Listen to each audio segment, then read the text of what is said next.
महाभारत का युद्ध 18 दिनों तक चला था।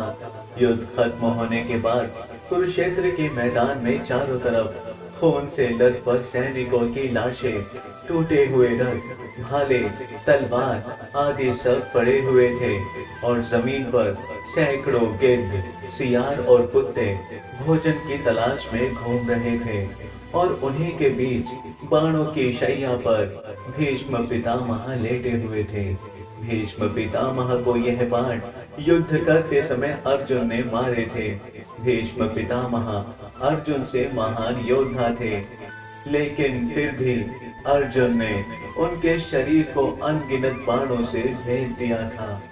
अर्जुन ने भीष्म पितामह को इतने बाण मारे कि जब वे जमीन पर गिरे तो शरीर से आर पार बाणों की एक शैया बन गई। भीष्म पितामह को इच्छा मृत्यु का वरदान प्राप्त था। अनगिनत बाण लगने के बाद भी उन्होंने अपने प्राण नहीं त्यागे, क्योंकि उन्होंने शपथ ली थी कि जब तक वे हस्तिनापुर को सुरक्षित नहीं देख लेते, वे अपने प्राण नहीं त्यागेंगे। महाभारत के युद्ध में पांडवों की विजय हुई और युधिष्ठिर को हस्तिनापुर का राजा घोषित किया गया। तब भीष्म पितामह ने अपने प्राण त्यागने का निर्णय किया। युद्ध खत्म होने के बाद सूर्य पश्चिम की ओर ढलने ही वाला था। उसी समय सभी पांडव और भगवान श्री कृष्ण भीष्म पितामह से आखिरी बार मिलने के लिए आते हैं। श्री कृष्ण पितामह से मिलते हैं और कहते हैं, प्रणाम पितामह। और पितामह कहते हैं कि आपका स्वागत है देवकी नंदन। मैं आपके बारे में ही सोच रहा था, आओ देवकी नंदन। श्री कृष्ण पितामह से कहते हैं, अब तो मैं आपसे यह भी नहीं पूछ सकता कि आप कैसे हैं। पितामह भगवान श्री कृष्ण से कहते हैं, क्या आपसे मैं कुछ प्रश्न पूछ सकता हूँ हे केशव? बड़े सही समय पर आए हो। यह शरीर छोड़ने से पहले मेरे कुछ भ्रम दूर कर दो। भगवान श्री कृष्ण ने कहा, कहिए पितामह। पितामह कहते हैं, एक बात बताओ हे कृष्ण, आप तो ईश्वर हो ना? श्री कृष्ण भगवान बीच में टोकते हुए कहते हैं, नहीं पितामह, मैं तो आपका पौत्र हूँ। पितामह हंसने लगे और बोले, अब तो ठगना छोड़ दो कन्हैया। जाने से पहले मैं यह जानना चाहता हूँ कि इस युद्ध में जो हुआ, क्या वह ठीक था? श्री कृष्ण बोले, किसकी ओर से पितामह? कौरवों की तरफ से या पांडवों की तरफ से? पितामह कहते हैं, कौरवों की तरफ से चर्चा करने का अब कोई मतलब नहीं रहा केशव, लेकिन जो पांडवों की तरफ से हुआ, क्या वह सही था? जैसे आचार्य द्रोण का वध, दुर्योधन की जंघा के नीचे प्रहार, दुशासन की छाती चीर देना, निहत्थे कर्ण का वध करना। श्री कृष्ण बोले, इसका उत्तर मैं कैसे दे सकता हूँ पितामह?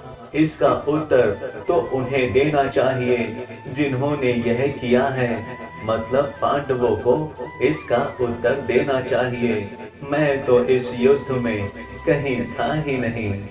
पितामह ने कहा, विश्व भले ही यह समझता रहे कि महाभारत को अर्जुन और भीम ने जीता है, लेकिन मैं जानता हूँ कि यह आपकी जीत है केशव।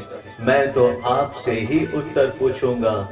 श्री कृष्ण ने कहा, अगर आप मुझसे ही जानना चाहते हैं तो सुनिए पितामह, कुछ बुरा नहीं हुआ, वही हुआ जो होना चाहिए था।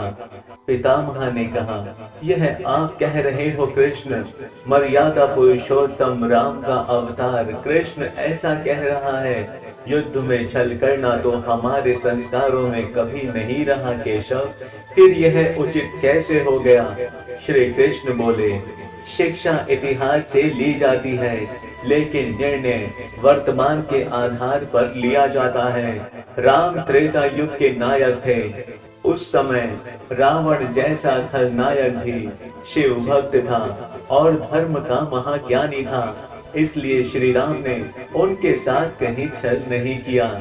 लेकिन मुझे द्वापर युग मिला है और इस युग में कंस, दुरासन, शकुनी, दुर्योधन, दुशासन जैसे कपटी लोग आए, इसलिए उनकी समाप्ति के लिए हर छल उचित है। पाप का अंत आवश्यक है, चाहे वह जिस विधि से हो। पितामह ने कहा, तो क्या आगे चलकर आपके इन निर्णयों से गलत परंपराएं नहीं प्रारंभ होंगी केशव? क्या भविष्य आपके इन छलों का अनुसरण नहीं करेगा, और करेगा तो क्या यह उचित होगा? कृष्ण बोले, भविष्य तो इससे भी नकारात्मक आ रहा है पितामह। कलयुग में तो इतने से भी कम नहीं चलेगा।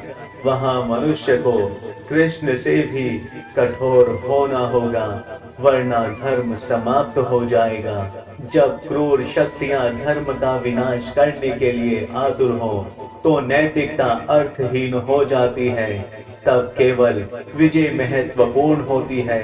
भविष्य को यह सीखना ही होगा।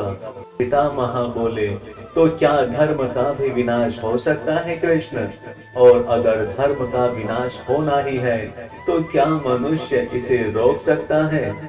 श्री कृष्ण बोले, सब कुछ ईश्वर के भरोसे छोड़कर बैठना भी मूर्खता है।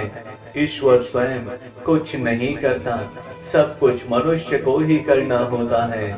आप मुझे ईश्वर कहते हैं ना पितामह? तो बताइए, मैंने इस युद्ध में कुछ किया क्या?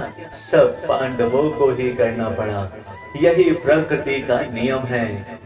श्री कृष्ण के जवाबों से भीष्म पितामह अब संतुष्ट दिखाई दे रहे थे और उनकी आंखें धीरे धीरे बंद हो रही थी। सूरज अब ढल गया था।